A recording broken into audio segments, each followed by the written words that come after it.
इस वीडियो में हम डिस्कस करेंगे एग्जैक्ट डिफरेंशियल इक्वेशन। अगर आप हमारे पास एक इक्वेशन है M D X plus N D Y equal to zero type की, जहां पे ये एम और एन क्या है, ये एक्स एंड वाई के फंक्शंस हैं। तो ऐसी इक्वेशन एग्जैक्ट कब होगी?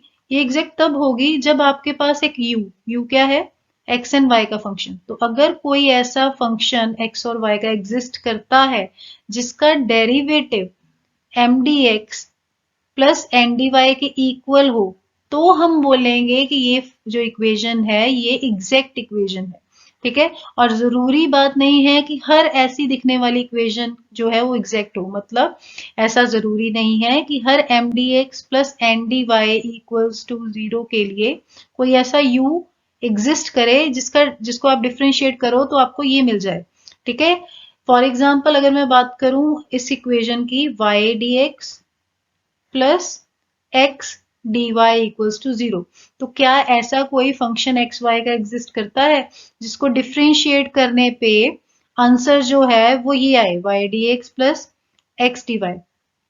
तो यस, क्योंकि ये बहुत सिंपल सी इक्वेशन है और मेरे को पता है कि ऐसा कौन सा फंक्शन मैं ले सकती हूँ। तो अगर मैं यू लेती हूँ एक्स इंटू वाई, तो what will be the derivative of this? तो यहाँ पे हम अगर इसको डिफ्रेंशिएट करते हैं तो क्या आएगा? तो यहाँ पे हम प्रोडक्ट रूल लगाएंगे। तो पहले हम y को ऐसा चलन देते हैं, डेरिवेटिव करेंगे x का विद रिस्पेक्ट टू x, तो dx हो जाएगा। एंड यहाँ पे अब हम x को ऐसा रहने देंगे और y का डेरिवेटिव होगा dy। So what is this? ये सेम आ गया।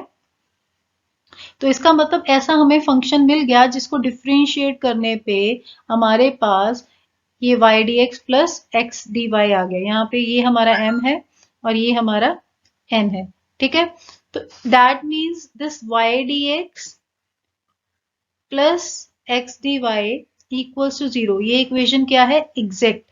ओके, अब इसी जगह पे अगर मैं आपको एक और एग्जांपल दूं, अब मान लो हमारे पास हो Y D X minus X D Y equals to zero. अगर मैं यहाँ पे माइनस ले लूं तो ये इक्वेशन जो है ये एग्जैक्ट नहीं है। मतलब ऐसा कोई भी एक्स वाई का फंक्शन एग्जिस्ट नहीं करता जिसका आंसर हमें ये मिल जाए। ओके, जिसका डेरिवेटिव करने पे हमें आंसर ये मिल जाए, तो ये एग्जैक्ट नहीं है। ओके, ये इक्वेशन एग्जैक्ट नहीं है। तो ये हमें कैसे पता लगेगा कि कोई इक्वेशन एग्जैक्ट है या नहीं? यहाँ पे तो बहुत सिंपल सी हमने एग्जांपल की, दिख रहा था कि किसको डिफ्रेंशिएट करने पे वो मिलेगा, और यहाँ पे भी मैंने बोल दिया कि ये एग्जैक्ट नहीं है। पर हमें कैसे पता लगेगा? तो वो हम नेक्स्ट स्लाइड पे देखते हैं। अब हमारे पास अगर कोई इक्वेशन है M D X plus N D Y equals to zero type की, और मेरे को चेक करना है कि क्या ये एग्जैक्ट है या नहीं। मतलब मेरे को चेक करना है कि भाई क्या कोई ऐसा यू एग्जिस्ट भी करता है जिसको डिफ्रेंशिएट करने पे मेरे पास क्या आ जाए, M D X plus N D Y आ जाए। तो सिर्फ ये चेक करने के लिए कि क्या ऐसा यू एग्जिस्ट करता है या नहीं, वी हैव वन कंडीशन। ठीक है, अब ये नहीं कि मैं मेहनत कर रही हूँ कि यू मिल जाए और इक्वेशन एग्जैक्ट है ही नहीं। ओके, ऐसा एग्जिस्ट ही नहीं करता और हम ढूंढने की कोशिश कर रहे हैं, वो तो फिर हमारा टाइम वेस्ट है। तो हम कैसे पता करेंगे कि ये जो है ऐसा यू एग्जिस्ट करता है, मतलब ये एग्जैक्ट है? वो कैसे पता करेंगे? उसके लिए कंडीशन हमारे पास है that partial derivative of m with respect to y should be equals to partial derivative of n with respect to x। ठीक है, ये कंडीशन है। अगर ये सेटिस्फाई हो जाती है, मतलब आपका curl m over curl y curl n over curl x के इक्वल आ जाता है, तो इसका मतलब ये एग्जैक्ट है। मतलब ऐसा u एग्जिस्ट करता है। अब पता लग गया ना कि करता है, तो हम ढूंढने पे मेहनत भी करेंगे। ठीक है, पर मान लो मैं यू ढूंढने की कोशिश कर रही हूँ और इक्वेशन का वो यू मतलब एग्जैक्ट नहीं है, मतलब यू एग्जिस्ट नहीं करता, तो टाइम वेस्ट है टोटल। ठीक है, अब मान लो कि आपका ये कंडीशन सेटिस्फाई हो गई, तो नेक्स्ट हमारा टारगेट है कि वो यू ढूंढा जाए जिसको डिफ्रेंशिएट करने पे M D X plus N D Y आ जाए। ठीक है, तो उसके लिए हमें लिखना पड़ेगा सोल्यूशन, और सोल्यूशन हमारा क्या होता है ये। ठीक है, तो हमें करना है m को integrate with respect to x and we will consider y as constant. y को कांस्टेंट की तरह ट्रीट करेंगे, प्लस इंटीग्रेशन करेंगे उन टर्म्स की जो n में x से फ्री है, मतलब जिसमें x नहीं होना चाहिए। ओके, और इसका हम इंटीग्रेट करेंगे विद रिस्पेक्ट टू y। ठीक है, इसको हम इंटीग्रेट करेंगे with respect to y and equal to this is c is arbitrary constant. ठीक है, तो नेक्स्ट स्लाइड पे देखते हैं इसका question. Now first question is this. ठीक है, तो फर्स्ट स्टेप हमारा क्या है कि इसको हम कंपेयर करेंगे किसके साथ? M D X plus N D Y के साथ। ओके, तो क्या है हमारा m? तो m है हमारा x square minus 4xy minus 2y square. Fine. और व्हाट इज n? n है y square minus 4xy minus 2x square. तो m को हमें क्या करना है अभी चेक करने के लिए कि ये एग्जैक्ट है नहीं? m को हमें डिफ्रेंशिएट करना है partially with respect to y। तो अगर मैं इसको डिफ्रेंशिएट करती हूँ विद रिस्पेक्ट टू y तो x को हम ट्रीट करेंगे एज कांस्टेंट। तो x स्क्वायर मेरा कांस्टेंट है और कांस्टेंट का डेरिवेटिव 0 होता है।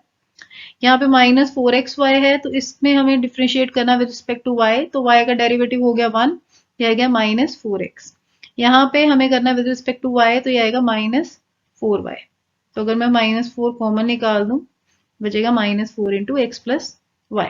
Now come to n। n क्या है? n is this. n को हम किसके साथ डिफ्रेंशिएट करेंगे? x के साथ। ओके, तो n को हमने x के साथ करना है मतलब y क्या हुआ? कांस्टेंट। तो दिस इज कांस्टेंट। तो कांस्टेंट का डेरिवेटिव 0 माइनस 4y, क्योंकि यहाँ पे हम डिफ्रेंशिएट करें x के साथ तो x का डेरिवेटिव हो गया 1 माइनस 4y एंड माइनस यहाँ पे विद रिस्पेक्ट टू x करेंगे तो क्या आएगा डेरिवेटिव? Minus 4x। ठीक है, तो माइनस 4 कॉमन निकालो, क्या आया? x plus Y. तो इसका मतलब हमारा जो curl m over curl y है वो किसके इक्वल आया है? Curl n over curl x के। दोनों सेम है ना? तो इसका मतलब ये जो इक्वेशन दे रखी है equation 1, that means equation 1 is exact. Exact का मतलब कि अब हम ऐसा u ढूंढ सकते हैं जिसको डिफ्रेंशिएट करके ये आए। ठीक है, तो कैसे ढूंढेंगे उसके लिए हम अब लिखेंगे सोल्यूशन। ओके जी, सो हियर सोल्यूशन क्या होता है हमारा? Solution is integration of m dx y constant, okay, plus terms in n not containing x, okay, and we'll integrate this with respect to y। ठीक है, इक्वल्स टू कांस्टेंट c। तो हमारा m क्या है? हमें ऑलरेडी पता है, ये रहा हमारा m। तो x square minus 4xy minus 2y square dx plus terms in n not containing x। तो हम यहाँ पे अगर चेक करें तो ये y स्क्वायर में x नहीं है। ठीक है, 3 टर्म्स है यहाँ पे, 1 2 3। तो इसमें से कौन कौन सी टर्म है जिसमें x इन्वॉल्व नहीं है? इसमें भी है, इसमें भी है, तो ये तो नहीं लेंगे। तो कौन सी है free from x? Only y square. तो यहाँ पे सिर्फ आएगा y square dy। Okay, equal to क्या आएगा? c। ओके, तो अब हम इसको इंटीग्रेट करते हैं। यहाँ पे हमने y को कांस्टेंट की तरह ट्रीट करना है तो x के साथ इंटीग्रेट करते हैं। तो एक्स स्क्वायर की इंटीग्रेशन हो गई x cube by 3। Okay, minus 4, अब y तो है कांस्टेंट, 4y ऐसे ही रहा और x की इंटीग्रेशन क्या हो गई? X square by 2। Now 2y square is just a constant. जैसे हम 5 6 7 8 लेते हैं वैसे ये 2y स्क्वायर इज कांस्टेंट। तो 2y स्क्वायर वैसे रहा, इंटीग्रेशन क्या होगी? साथ में एक x आ जाएगा। ठीक है, plus now come to this y square की integration with respect to y क्या होगी? y cube by 3। ओके, और ये कांस्टेंट ऐसे ही रहा। और याद रखना यहाँ पे हमने कोई भी कांस्टेंट इंटीग्रेशन का ऐड नहीं करना क्योंकि सारे के सारे कांस्टेंट ये c कवर करेगा। All right, now just simplify this. इसको थोड़ा सा सिंप्लीफाई करते हैं। तो यहाँ पे ये 2 से ये 4 कैंसिल हो गया, 2y स्क्वायर आ गया। तो अगर हम इसको सिंप्लीफाई करके लिखेंगे तो क्या आएगा?